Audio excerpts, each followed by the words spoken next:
Titration involves the addition of a solution whose concentration is known, also known as the titrant, to a solution whose concentration is unknown, or the analyte. The volume of the titrant required to react completely with the analyte is measured.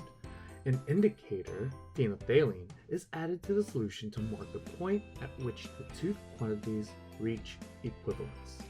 At the equivalence point, the moles of acid are equal to the moles of base.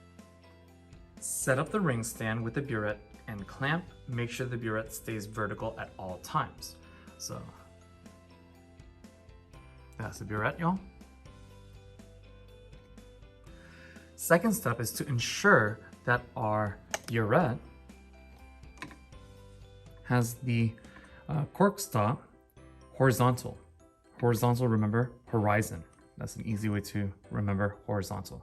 This is vertical, where the liquid would go through. Horizontal stops the liquid. So it is indeed horizontal. So we're gonna place a funnel at the top of our burette. So taking the funnel here, putting it at the top so that I could easily pour my base, the titrant, into the burette. Now it's time to add my sodium hydroxide. So I'm going to carefully pour it in and fill it up all the way to the top.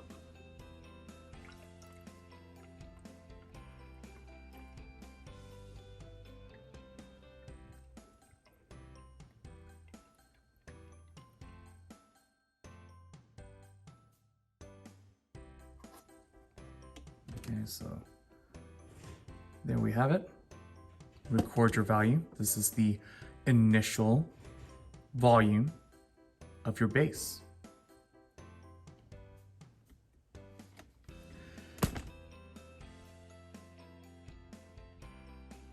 I am going to be adding 5 milliliters of the hydrochloric acid to my Erlenmeyer flask. So let's do that now.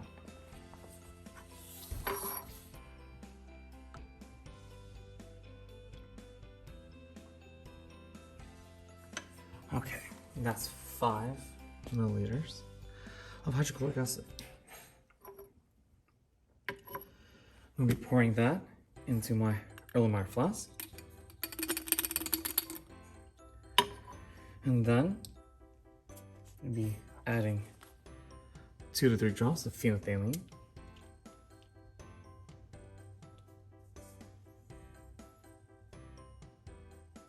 So 3 drops there. Place my white paper underneath. I'm gonna shake it for good measure. Okay, and let's begin our titration.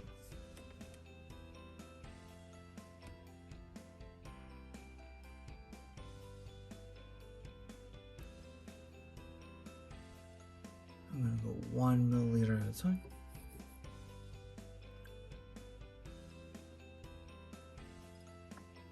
Until the color persists.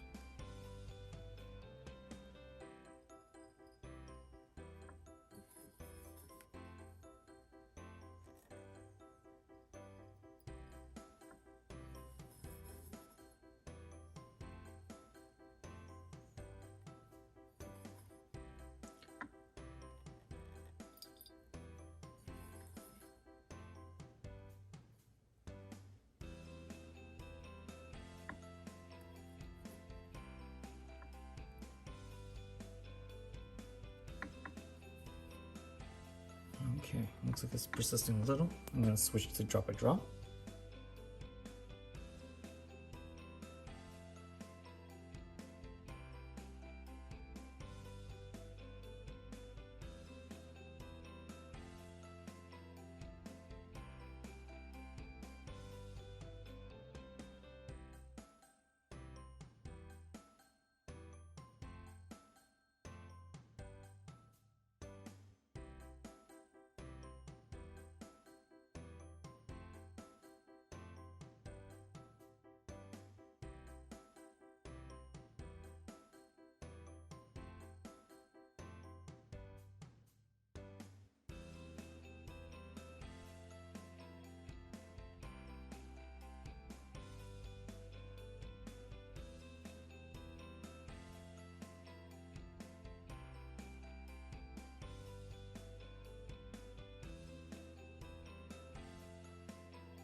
So, another good titration, but not the perfect pink.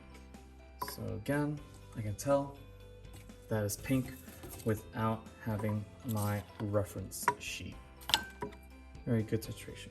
So notice the color, very good. Let's read our final volume.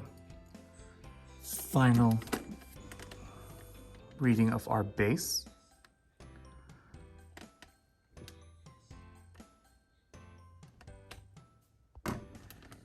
Okay. Looks good to me.